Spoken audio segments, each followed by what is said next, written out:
Welcome back, folks. We're now into week 7. So next week is midterms week, but no big special projects due. It's going to be kind of just business as normal going into next week. So far, we're in example 4 of section 8.3, which means we're pretty much done with chapter 8. After 8.3, we're going to move into chapter 9, pick up a couple topics about differential equations, and then it's going to be a little while for chapter 11, the major goal of calculus 2, dealing with sequences and series. So we're working through our way through it, folks, with midterm week looming, and reminds us we're getting pretty close to done in a certain sense. Any questions at all to start us out today?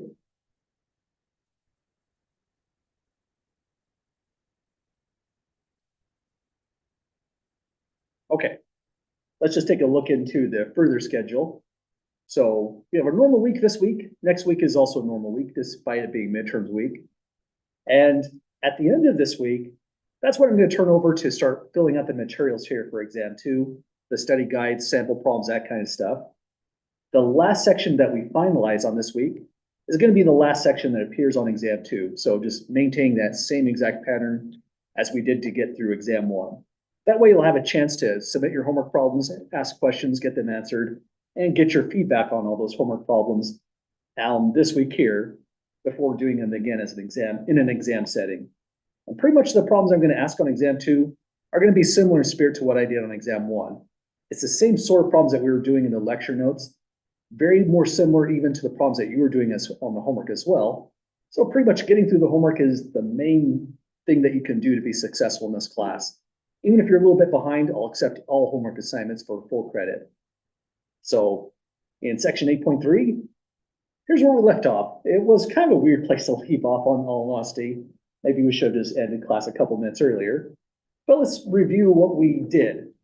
So what we did was we looked into the law of the lever by Archimedes that says you put a fulcrum here in such a way that if you take a mass times the distance, so here's a point mass times the distance from the fulcrum, do it again with the second mass times the distance. So there's the distance and the second point mass. If those quantities balance, you have your fulcrum in the right place, the right position, so that if this were a teeter-totter, neither children on the left or the right are moving anywhere. They're just going to be stuck forever. So that's the goal. But instead of just trying to compute this out every time, we did some algebra. We posed a whole horizontal axis. Instead of the fulcrum, we just put an x bar as another coordinate on that axis. And then using this same information from the law of the lever, we derived all this. X bar just happens to be that quantity. It's an interesting derivation where you just calculate mass 1 times distance 1, which would be relative to this side. So here's mass 1. Distance 1 would be x bar minus x1. So that's where we have the x bar minus x1. Do the same on the right-hand side, and then just solve for x bar. This is what you would get. So that's kind of nice in a way. But really, the thing that makes this formula interesting is when there's more than just 2 point masses. You can put in as many as you want finitely. So if there is point masses m1 through mn, same picture as above, but computing x bar, we calculate the distances times the masses. That's what's up in the numerator, much like with what we had up here. Then in the denominator, we calculate the total mass of the system. So here's summation mi times xi, and we're on our way. X bar is just the ratio of the moment of the system about the origin. This is the tendency of it to rotate one way or another. And lowercase m is just the total mass in the system. So we'll try that out in example 4 with these point masses, and then we're going to extend it to 2 dimensions right after. But first, any questions at all, folks, with either the definition above or its extended form?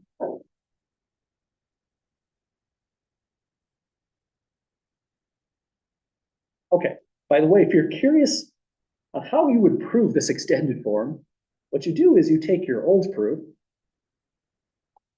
you put in a new point mass somewhere, so that would be m3x3, and then you think of this as one gigantic point mass. Once you have found the center of mass between these two, that's a new point mass. You can let x bar take a new role. Then you find the mean between the two, the new x bar. re-express everything out, expand and all out, and you're really copying the same derivation. And this goes for any integer n whatsoever, so any number of point masses. So we'll do it again, or not do it again, but we'll apply it down here in this situation. So we have 3 different point masses located at these coordinates on the x-axis. First thing you'd want to do with this is just draw it out. And drawing it out is actually really helpful for this kind of problem because it turns out humans are really good at just eyeballing a center of mass for reasons that are kind of strange. We are visually tricked with volumes. Volumes is not a good one, but we're great at center of mass. So let's put it down and we'll probably get a good guess on where the center of mass should be. First, let's go 0 for the origin. I'm going to leave that unspecified. -1, -2, -3. So here's -3, x1. And relative to x1 is the point mass m1 at 5. Let's put a little heavy dot there. m1 equals 5, you could say kilograms if you like. Then x2 is at 1, so over here. At 1 is the next point mass, 4. And finally, we go clear out to 7. So here's 1, 2, 3, 4, 5, 6, 7. Notice my axis isn't perfect, but let's keep on running with it. So here's 7 for x3. And at 7, let me add that dot there as well. We have mass 3, which is 8. So here's the whole system. We're looking for the value where x bar is going to balance under this.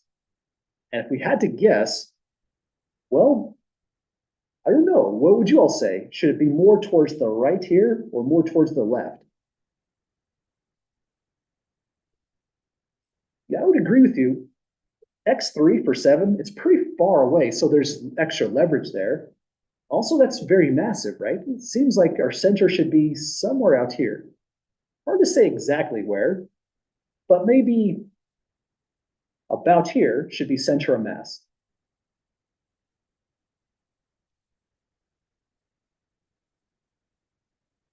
I gave it a pretty huge range where it could be under, but I think most people would point just about there. In fact, you could do another weird experiment. This is not calculus at all. This is weird math. You could take 100 people, have them point at the location where they think the center of mass is, then average all of those results. It's probably shockingly accurate. This is called wisdom of the crowds. It's kind of strange. But we're trying to do something other than sampling people and have them guess. We want to calculate it exactly. So let's use the statements up here. Really, we're just taking the moment about the origin with the total mass. Let's start with total mass.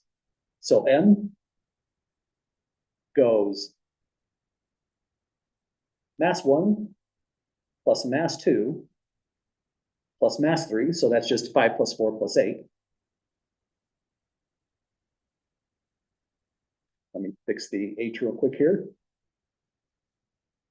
So we have a total mass of 17. Again, whatever this is, imagine pounds or kilograms. Then we have m. The moment of the mass about the system is taking the coordinate, multiplying the mass. So we would have -3 by 5, -15. 1 times 4, so +4. 7 times 8, so 56. So that's 60 less 15 for altogether a value 45. And we're pretty much there. That's all it takes to get the center of mass in the one-dimensional case. We can now say, therefore, x bar is going to be equal to this value, m, divided by lowercase m, so now it's 45, divided by 17. And this section is meant to be an applied section. This is a pretty good application in its own right. So it's pretty natural to want to approximate these. Let's do it on the next line. It's going to be around the neighborhood of 3.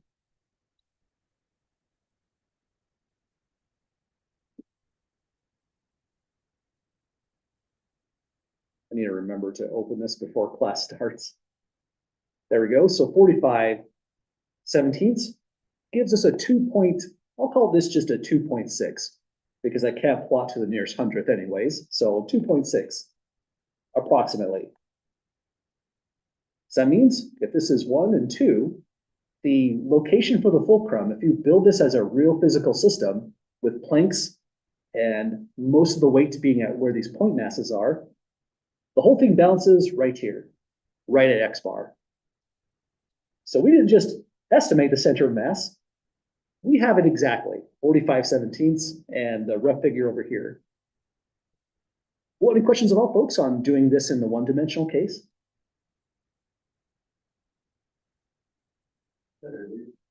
Find the center of mass on like the left or the right, and then compare it to the leftover point. Yeah, absolutely. If you found and said, did this kind of problem, find the center of mass just between the two of them, it's going to be somewhere over here. You're going to get another value X bar here. Then eliminate those 2 points. You'll have a, let's call it X bar 1, since it's not the real center of mass. Ignore this one as well. You should be able to take this value, calculate the center of mass between here and the next value as well, and get the 2.6 altogether. So you'd be producing the new center of mass. That'd be kind of computationally a little bit harder, but it's the idea of how you would derive that formula there. Yeah. Other questions at the moment?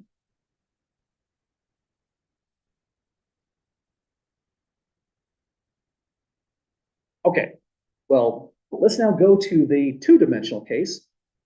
In the two-dimensional case, here are what the formulas look like next. They look a little bit worse, but they're not as bad as they seem. They also look like there's typos in how they've been indicated. So before we actually work with these formulas, let's put down a really quick sketch just to try to convey what is all this trying to say. So same sort of situation as before. We have a system with n particles with masses m1 through mn. And they're located at these values in the xy plane. So visually, we're looking at something about like this.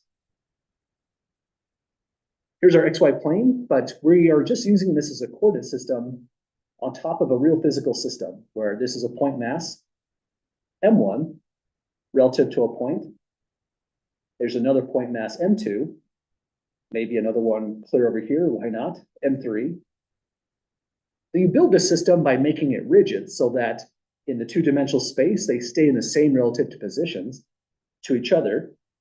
So maybe some connecting rods would do the job. Oops, let me try again. Build it in kind of a sensible way. Imagine that this whole thing is something that is very lightweight and durable, maybe some kind of fiberglass, fiber, carbon, something like that, in other words. But all the mass is really just totally constrained in M1, M2, M3, a significant proportion of all the mass. If that's the case, what we do first is calculate the moment of the system about the y-axis. It's indicated this way, my. It's the mass times the first coordinates, xi. Again, that feels weird, right? We're calling it the moment about the y-axis, but we're using the x coordinates in doing this. But the reason for that is my measures the tendency of the system to rotate about that y-axis, going this way, and its tendency to rotate about the y-axis has most to do with x coordinates and their masses. Once you calculate this value, you put it all together by taking x bar, the moment about the y-axis, divide by the total mass. And this is really an equation now, x bar equals. If you drew that out, it's a vertical line, x equals x bar, and this gives you a vertical line segment that the whole system would actually balance on. Not exactly what we want. We want to balance it under a point. Imagine under a pen or something like that. So we do this one, the moment of the system about the x-axis. This time we're taking the masses times the opposite coordinate, the y-coordinate. Again, that's kind of jarring. Always pay attention to this apparent mismatch in notation. It's resolved when we go to read mx. Oh, hang on. There we go. Mx measures the tendency to rotate about x-axis, rotation about the x-axis this way, has more to do with the y coordinates and the masses than anything else. So we calculate it in that way. Same thing with x bar, just take the moment about the the x-axis, divide by the total mass m, and we get y bar. It's going to give us a horizontal line segment, but when we intersect the two, that's going to be the center of mass right here. We'll call it coordinates x bar, y bar. Either you call it a center of mass or a centroid. So that's what we're going for in this particular situation. It's the same sort of number game. We just have to pay attention to what coordinates are we using when we go to use those formulas. Any questions at all, folks, before we try it for a particular example?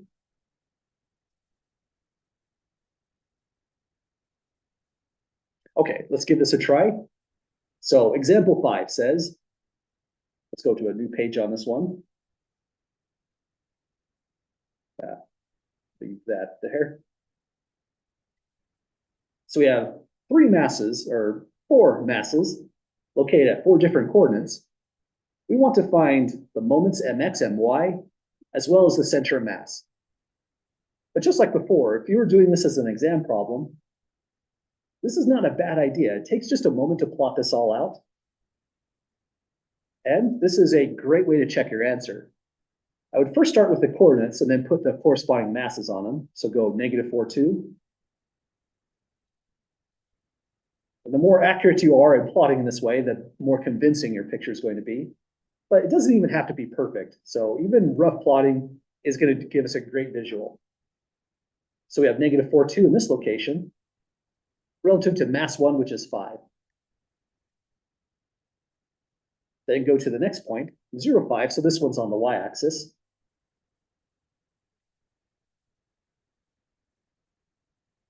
It's relative to mass 2, which is 4. Now up to P3, 3, 2. It's here. This one's relative to mass M3, which is 3. It's a lot of 3s. And here's the last one at coordinates 1, -2. Throw another mass here. This one is more massive than the rest, mass 6. And that's our picture. Like before, imagine that you have some kind of rigid structure keeping the relative distances always correctly proportional away. And this is some lightweight plyboard. Question for the class is, where would you say the center of mass is? Should it be in this region or this region, somewhere on the left or somewhere on the right?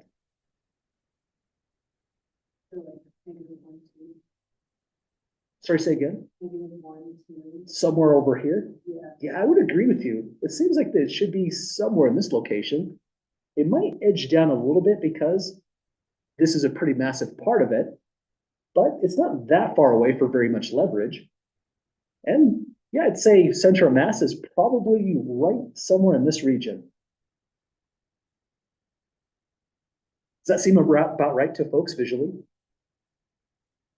Okay, slightly trickier, right? Because we have to think of the mass affecting both coordinates, the x coordinate and the y coordinate. But here's how we can now calculate it exactly. Step 1, just calculate the total mass, m. So that's just going through all of these values. Take 5 plus 4 plus 3 plus 6. So total mass in the system is 18 altogether.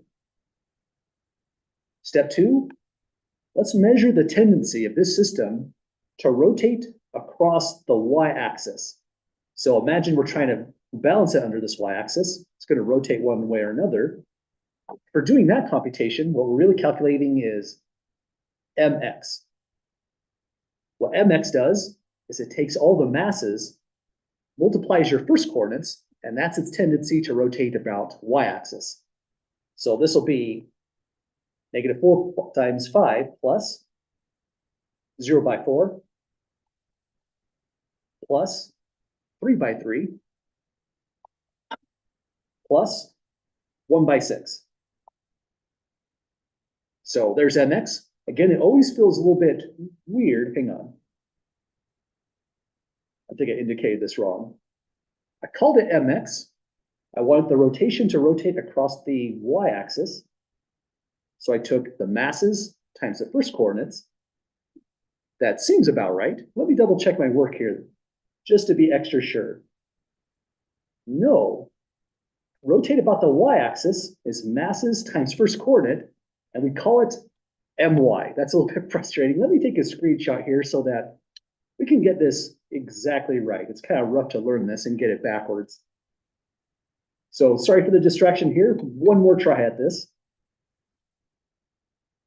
Screenshot just as a little guide here. And let me put my correction in purple. My is tendency to rotate about y-axis, and it's the masses times the first coordinates, which we did do, but we called it the wrong thing. So fixing this, it's a lot of arithmetic, so good call to just treat yourself to a calculator at this point. -4/5 plus 0 plus 9 plus 6 gives us a value of -5. So that takes care of my. Now next, step 3, calculate mx. I'll just leave that in purple as well. Mx is the tendency of the system to now rotate about the x-axis. So this line right here, its tendency to rotate about that is going to be the second coordinate times the masses. So now we're using all second coordinates. Go 2/5 plus over here 5/4, then 2/3, and then finally -2/6. Back into Desmos, we've got 10 plus 20 plus 6 minus 12, so a value of 24 altogether. Let me just double check my typing in there. Yeah, it looks like a 24. So finally, we're ready for step 4. All we're doing is putting it all together, seeing if we really have the right coordinate here. Again, we have to be careful. The formulas are funny the way they're written. Definitely tripped me up on this one. But getting to the last step, really just a matter of taking x bar. This is the first coordinate of the system. Excuse me, the first coordinate for the center of mass of the system. We take my, divide by m. So once we take my, again, that feels weird because my itself tendency to rotate about the y-axis, meaning you're getting a vertical line for a second coordinate. Then you take my divided by m. That conflict of notation is still there, where x bar is rolled into the opposite coordinate y. It really just kind of hurts the brain. But if you always pay attention to these parts in bold, or rather these parts right here below, it gives you the reason why they're named in such a strange way. That just feels weird on paper. It makes sense in its intuitive meaning. So back down here, take my, the tendency to rotate about y-axis, -5, divide by total mass, 24. Our approximation is now, oops, that's the wrong button, -5/24, for a value of -0.21. So we've got x bar down. Oh, let me take another look. Yeah, weird, I divide by 24 there. I should have taken m, dropped into that spot. Thanks for spotting that one. So 18 goes into this location. That's going to absolutely change our value here. This makes this picture more accurate, whereas before it was going to be kind of smashed against the y-axis. -5/18. So about -0.23 or -0.3 if we rounded. Let's go for that rounding to one decimal place, about a -0.3. Let me try one more time here. Okay, first coordinate in. Does that make sense to folks so far, getting that one?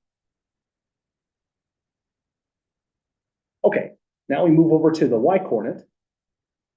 Y bar is going to be mx, divide by m. And that color coding is helpful, so let me keep on with that one.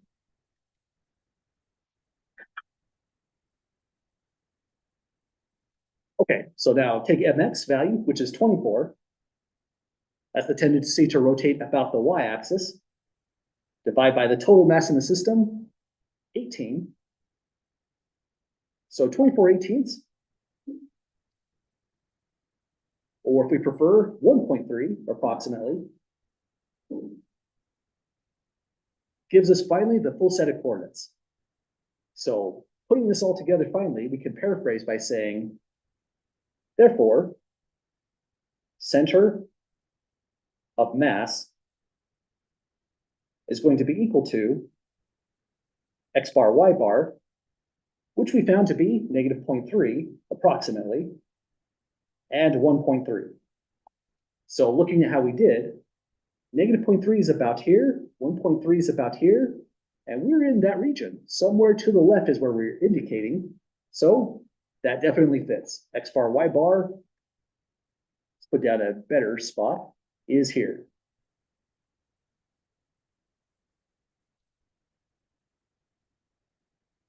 Well, any questions at all, folks, on getting to that conclusion? Oh, geez. Thought I had the highlighter there. So now if we can do it in 2 dimensions, here's the next thing we can also do. Remember when we were talking about that trick where if we want to extend this formula into n number of masses, we just visualize x bar as being the point mass and add a whole new mass onto this.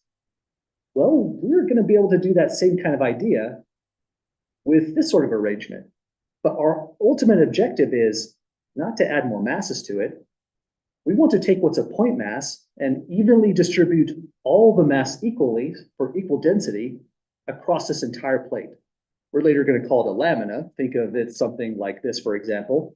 So some now 2-dimensional object, but the difference is this is a discrete problem. And now below here, this is the continuous one. Even in the continuous one, the derivation here is kind of cool in a way. I didn't put down the derivation since we've done a lot already in chapter 8.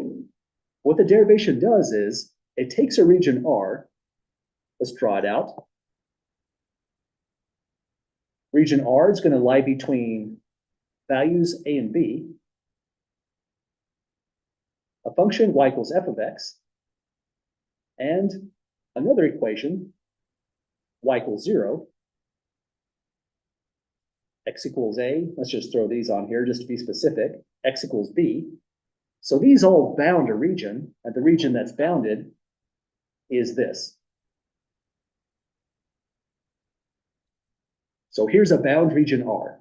It's called a lamina. We've considered it having a uniform density. So just think a particle board manufactured in a nice way. So the density is the same from one end to the other. If the density is not uniform, we need calculus 3. And if it's not a flat plate, if it's a 3-dimensional structure, we need calculus 3 again. So this is kind of a simplified problem getting towards those other interesting results. But what we do when we derive this is, in calculus, we often just partition the interval from a to b with n subintervals, and then you get all these rectangles. This is kind of a crude drawing, but just to see the picture or the idea in the derivation, once you have these rectangles, you can calculate the center of mass for each of the individual rectangles. Here's what it would look like. Then when you have all these centers of masses laid out, you go back up here and you use this process to find the center of mass for the whole system, where we're now thinking of it as point masses.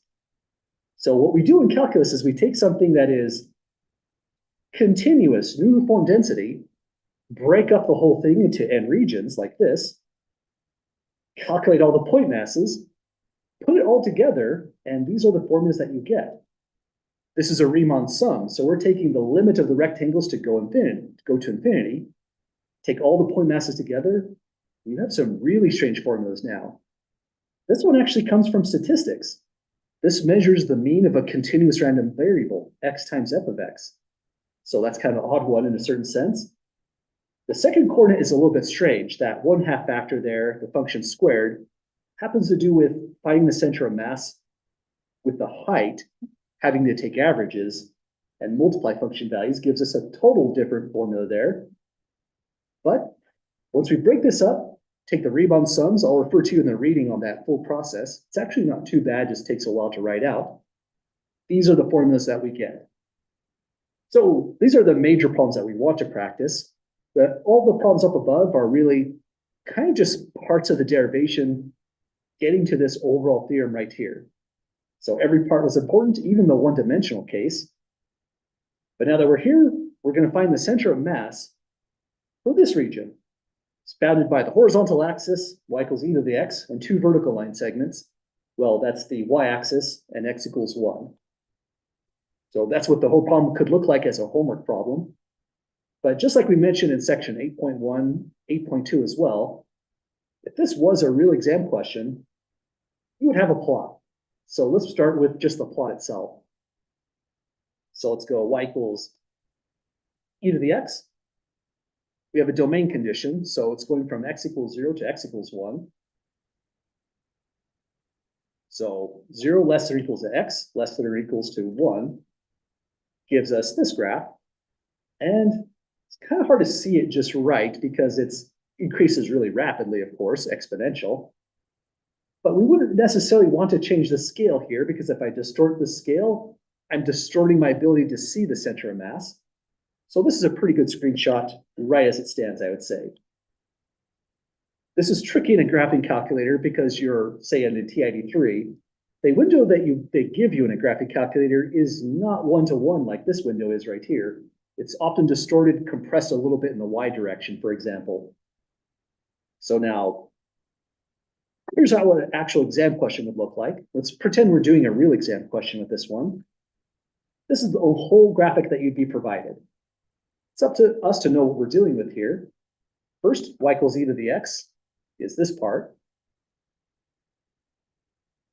The bounds x equals 0, x equals 1 give us this vertical line segment, only drawing in the relevant part that bounds the region.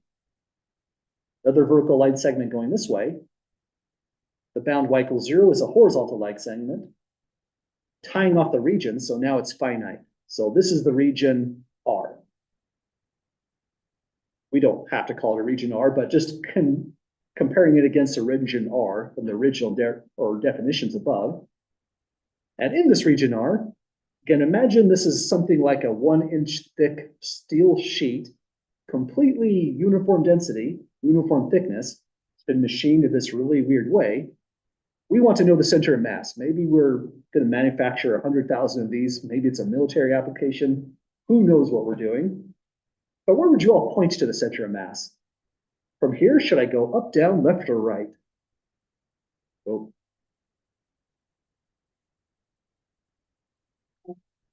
Some say up. Okay. So up to about here, let's land on that coordinate maybe. So this is now at let me try again. Coordinate 0.51, it looks like. From here, would you say that's about right? Or would you fine tune adjust it a little bit up, down, left, or right? A little bit down from here?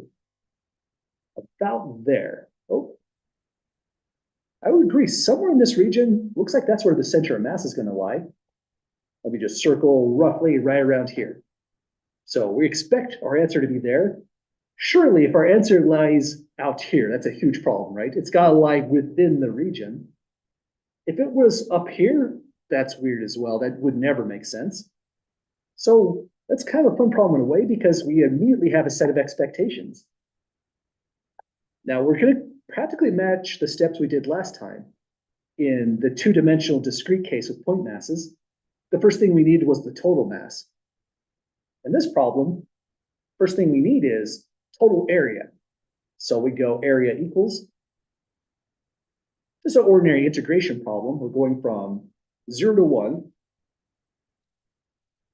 finding the area under the curve y equals e to the x, dx. So this simple integration here just captures the area of this entire region. That's a fast integral. Antiderivative of e to the x is itself. Evaluate that from 0 to 1, gives us e power 1 minus e power 0. So that's just e minus 1 simplified. So step 1 is just get the total area. And step 2 is get the x coordinate. Step 3 is get the y coordinate. So pretty streamlined process compared to even the last problem. So now step 2, take a reciprocal of area. So 1 over e minus 1. We integrate from the same bounds that we indicated even in the area problem. So the a to the b is from 0 to 1. Again, if you take a probability, this might look familiar to you. This is the sample mean, or excuse me, the mean for a continuous random variable, say like the normal distribution. This would give you the exact mean of any normal distribution. X times the f of x is e to the x dx. So that's our step 2. And one thing I should have said in step 2, I'm not this specific on grading, but it's always good to say what you're about to calculate. This really helps with all the substitutions we make. I should have said x bar equals all of that. So now when we go to integrate this one, this is integration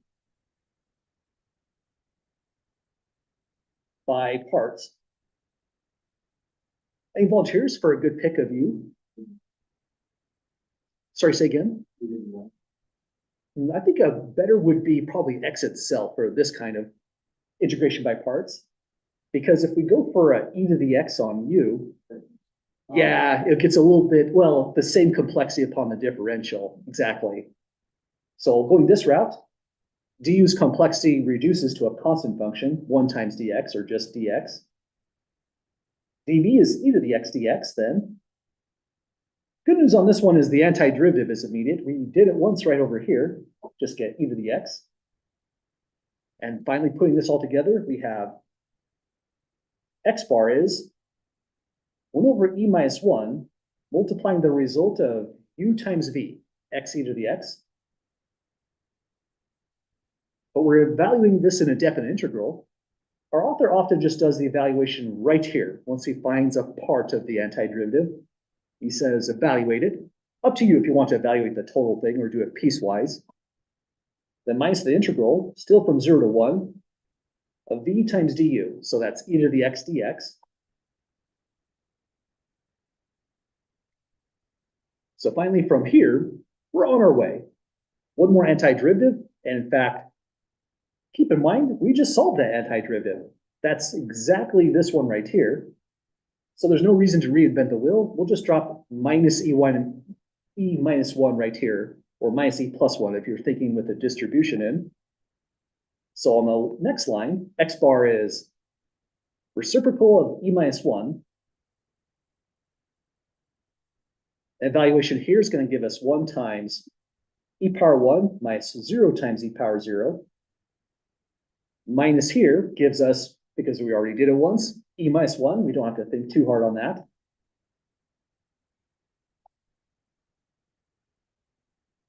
And that's now the x coordinate. Let's see how close we're getting to our expectation.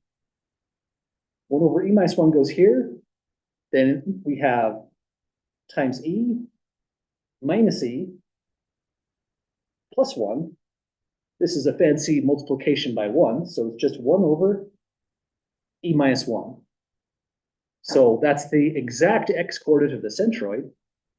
Keeping in mind that this is a 1 right here, it's not a bad idea to do a computation right in the middle because these problems are long. If I made a mistake, say like in the area part, I'd want to know about it right away before we go to the y bar computation. So let's take a look at 1 over e minus 1. It says it's about 0.6.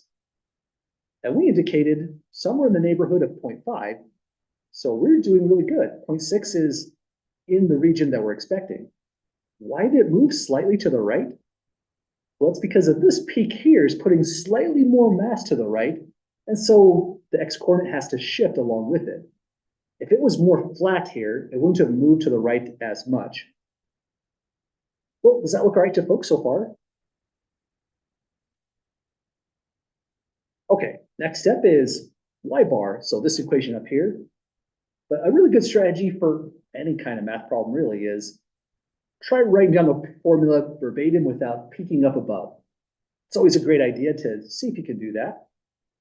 You get the reciprocal of A, you would integrate from 0 to 1, but X bar radically different from Y bar. This one includes a factor of 1/2 on the inside. The author does that just as a reminder, it's part of the derivation. Then you take the function f of x and square that whole thing. So this is the formula that we're going to use here on this one. We have a value for the area, so we can go 1 over e minus 1, so just another substitution that seems to be everywhere in this problem. Then this 1/2 we can scoot outside. Integrate from 0 to 1 of the function f of x is referring to this again, so it's going to be e to the x squared dx. So that's our next one to calculate. Actually not as bad as x e to the x in this problem. Reason is we can take this and just call it e power 2x. So it's 1 over 2 e minus 1. I've combined this 2 with the denominator here, just leaving it multiplied. Then integrate from 0 to 1. E to the x squared is just e power 2x dx. And that's an immediate antiderivative on this one. So next line, 1 over 2 e minus 1 becomes antiderivative by the red dot is e to the 2x. But due to that factor 2, we have a chain rule issue. We multiply by 1 over 2 to counteract it. Evaluate that whole bit from 0 to 1, and we'll be on our way. So this turns into now a 4th e minus 1. Multiplying, over here's the evaluation. So this would be e squared minus e power 0. So it's e squared minus 1 over 4 e minus 1. So that's our answer right there. But weird thing happened algebraically with this one. E squared minus 1 is a difference of squares, right? So if you were so inclined, you don't have to do this, but if you really wanted to, you could visualize this as e plus 1, e minus 1, 4 e minus 1, and then you get e plus 1 over 4 altogether. It's kind of nice in a way. So that means we have an x bar coordinate, we have a y bar coordinate, and I don't think I'm going to be able to fit this all in one page like I hoped. Let me just move it all down. Let's take another look at this coordinate here. So e plus 4, next one, or excuse me, e plus 1/4, gives us a value of about 1, like almost exactly 1. So for the height, this is well picked. We just move a little bit more to the right to get to about 0.6. Move slightly below, right about there. That's the center of mass where the red dot is, roughly. Wasn't expecting that to be below 1. I would have guessed above 1 on this one. But it looks like if you think of the area below 1, this area must be less than the area below versus the area above. So I had to move just a little bit down to deal with the more mass below this horizontal line y equals 1. So putting it all together, we could say, therefore, x bar y bar is 1 over e minus 1, e plus 1/4. Because it's an implied problem, it's probably a good call to approximate it. To the nearest 10th, I'll call this a 0.6 and a 0.9.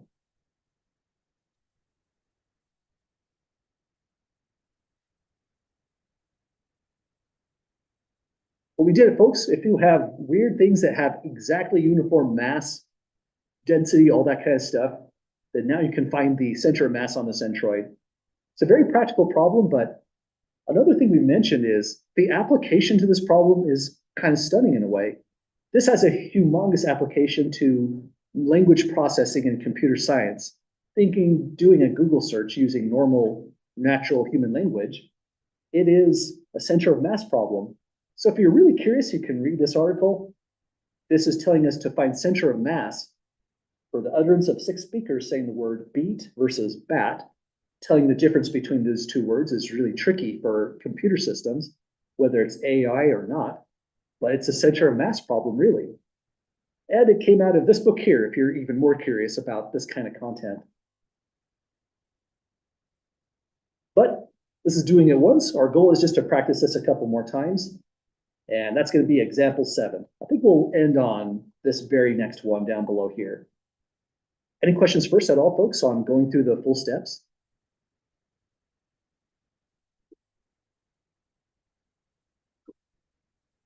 Okay, let's try it all out one more time. Example 7 says find the exact coordinates of the centroid bounded by cosine x and these rest of these vertical line segments.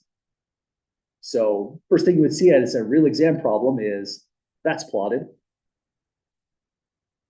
We're doing it in class just to emphasize it's a good strategy for the homework as well. It's always a good idea if there is any kind of extra graphics you can throw onto the problem while you're learning this stuff to go ahead and do so. So we're going from negative pi over 2 to positive pi over 2. That's kind of a weird page break. Let me just drop that down. So go negative pi divided by 2 less or equals x, less than or equals to positive pi over 2. And that's our graph. Now, when you look at that graph, you might have some really great guesses for the center of mass already.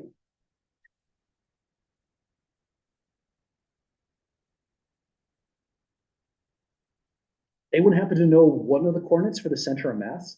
Like almost a guarantee this time. Exactly. Looks like perfect symmetry across the y-axis means 0 is a guaranteed first coordinate. Good call. And I mean, that's important knowledge. If I gave this as a homework problem, maybe I'm thinking that, excuse me, let me try again. If I'm giving this as an exam problem, it might be for the purpose of making the exam a little bit shorter, because you're welcome to say just that. If you notice symmetry, apply it. So let me make a comment right here. I'll determine how the class wants to go. For homework,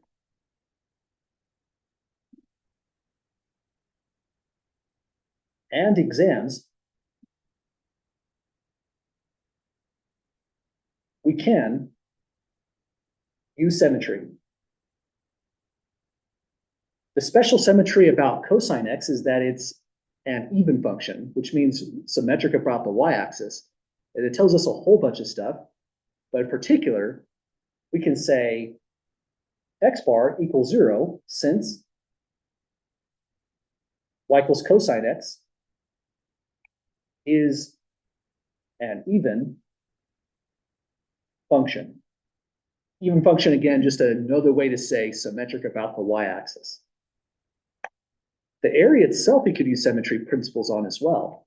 So for example, the area is truly an integral from negative pi over 2. Let me add that here just for clarity. To positive pi over 2. I would want to print that out if this was a real graph on exam, just to be specific where those coordinates landed.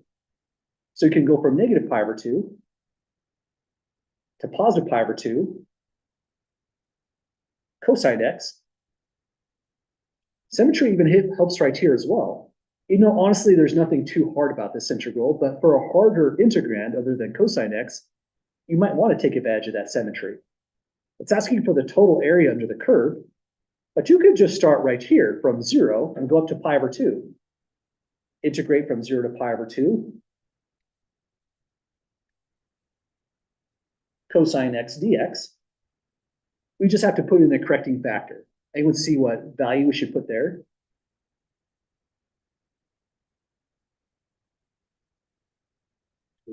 Exactly. If we're going half of the integrand starting at 0, the coordinate where the symmetry happens, you just need to double that integral. The area to the right of 0 doubled is the total area from the left to the right. So symmetry helps here, but this is more just because we can, not hugely helpful this time. Antiderivative of cosine is just an ordinary sine x. And evaluate sine x from 0 to pi over 2. This gives us 2 times sine pi over 2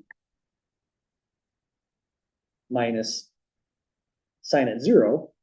Sine at pi over 2 is exactly 1, and sine at 0 is 0. So this is 2 times 1 minus 0 for an area of exactly 2, which is always kind of bizarre. We're saying that for this really complicated function, cosine x, remember, it's not defined in a normal way, but that complicated function, go from this domain, which is an irrational number, to another irrational number, and the area is an integer. That almost seems like a lie, but it is exactly right. Kind of strange in a way. But now that we have the area, I'll leave this up to the class. If you spot symmetry in your problem, you're welcome to use it. But should we calculate x bar just from scratch for the sake of the practice? Some saying no right away. So any other people with strong opinions? Okay, not too bad of a computation really, but let's go that route. Thanks for indicating that to the class. So because we can take advantage of symmetry, let's actually do that. By symmetry,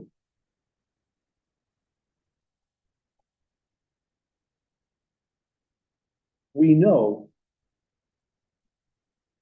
x bar is 0. And it really is 0 if you go through the whole function. You have to integrate x times cosine x. And x times cosine x, that's tricky because cosine x is an even function. But just because your function is even, it doesn't mean when you go to calculate x bar, you're still dealing with the even function. Here's x times cosine x. That's an odd function. Symmetry principle says here the area in this region is exactly the area in this region. We expect area 0, and that's another way to visualize x coordinate just has to be 0 now. So if we use the same symmetry arguments that we use in area, that we can shrink the domain and just double it, same symmetry principle would have applied here for x bar. If it's an odd function across a symmetric domain, integral is automatically just 0. So the takeaway from this is, just because the function y equals cosine x is even, the next functions like x cosine x may not be even nor odd. And it turns out, for y bar, no symmetry is going to help us at all. Y bar is going to be dealing with taking 1/2 of cosine x squared. And you know what? Hang on, 1/2 cosine x squared. Yeah, there's a little bit of symmetry there, I lied. That looks like it's still an even function. So you could use this little trick of times 2, but nothing too major. But let's write this out in full. We're going to y bar next. Y bar goes like this. We take the reciprocal of area, 1 over a, integrate from negative pi over 2 up to positive pi over 2. The function is going to be 1/2, or the integrand is going to be 1/2 f of x, whatever your f function is, squared, dx. So that's for us to work out at that stage.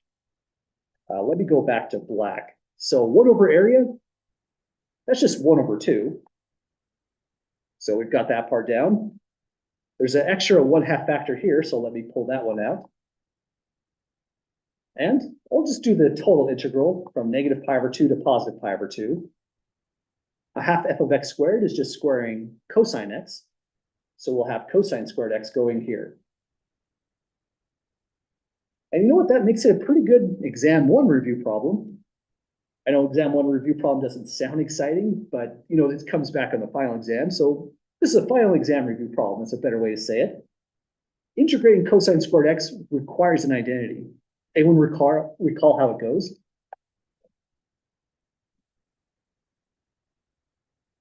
Absolutely, good call on that. Cosine squared x, as you said, is 1/2. I like to include parentheses because we think of the 1/2 as tossed outside. Parentheses are the actual integrand you'd be integrating. 1 plus cosine 2x. We use that here, we would get, well, first, here are the halves that we had, so 1/4 times 1/2 from this identity, integrate from negative pi over 2 up to pi over 2, 1 plus cosine 2x. So that's our new integral to get through. Definitely not so bad. We have an eighth out in front now. Antiderivative here is just going to be x plus. Antiderivative of a cosine is a positive sign. But like we mentioned before, if you see a coefficient of 2, it's a chain rule problem at the same time.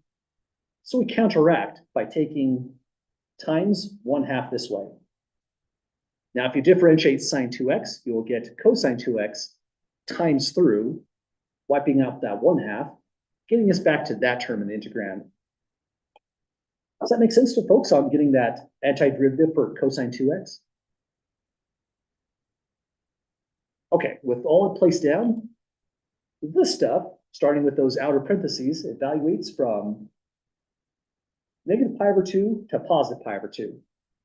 Now, we could have put another times 2 in here and go from 0 to pi over 2, because it looks like the function is even based off this graph.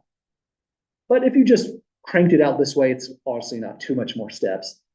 The bigger step was knowing that we got x bar for free, essentially. So altogether, we have an 8. Starting with pi over 2, this is pi over 2 plus 1/2 sine pi. Pi over 2 by 2 just gives us sine pi altogether. But you know what? That's fantastic. Sine pi is 0, so that's a term that cancels. Next, at negative pi over 2, negative pi over 2 here, plus 1/2 sine at negative pi. This is also at 0. Excuse me, sine at negative pi also evaluates to 0 is what I mean to say. So that means we've got a cancellation here, for altogether, looks like 1/8 multiplying pi over 2 plus a pi over 2.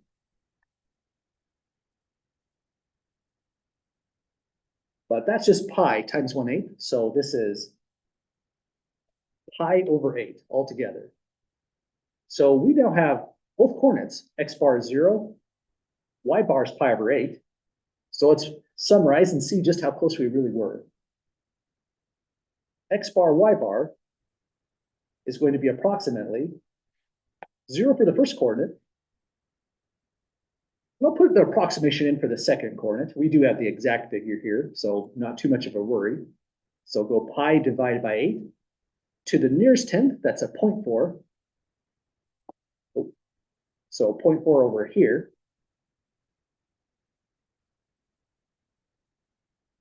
Finally, the problem really officially ends when you go back to the diagram and decide, is it reasonable? I think a good guess would have been, let's see, 1, 2, 3, 4, 5. Oh, no, that's at 1. So that's 2, 4. That's mid-height right here at 5, getting those coordinates in. That seems like it'd be a pretty good guess right here. But on this horizontal line, the area above is probably just a little bit less than the area below. We would have to literally integrate to know that for sure, and that's not an easy integral to do. But if that's really the case, this looks reasonable. 0 at 0.4, giving us this region, or this location, as the exact location. So we'll call that either center of mass, but in this context where we're doing everything in a continuous way, we also like to call it just the centroid. Really, they're synonymous though, so one implies a context, but it doesn't have to be written in that way. Well, any last questions, folks, seeing the full process? Okay, these are the main kind of questions that you'll see in the homework. So if you want to get started finishing off 8.3 right away, you could make it happen. But there's one last question we want to take a look into. That's going to be this one. Theorem has made a modification this time on this last problem, because now we're finding the centroid bounded between two different curves. If you have two different curves, there's an f of x function and a g of x function in your picture. This first one might make a little bit of sense, but watch out for this one. It almost feels like a typo, because if you see x and f of x minus g of x, you would expect the power 2 here to be on the outside but that is actually not correct. The formula for the centroid for the y coordinate is really this version right here. Again, it looks odd when you take a look at f of x going to f of x squared. That only applies for one function. Bounds between two do not mean it's f of x minus g of x squared. It's f of x squared minus g of x squared, and that's honestly kind of confusing out of nowhere. So we'll finish off this last problem here, and then move into chapter 9, dealing with differential equations. Probably a good stopping point for us. I don't think we want to rush through this in 6 minutes. So any last questions at all, folks, before we call it a night?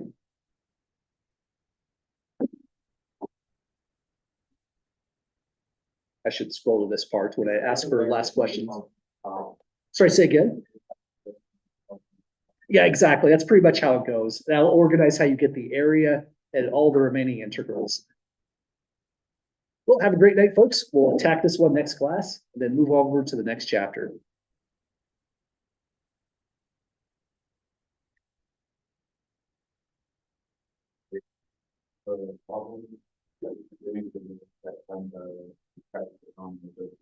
Oh, yeah.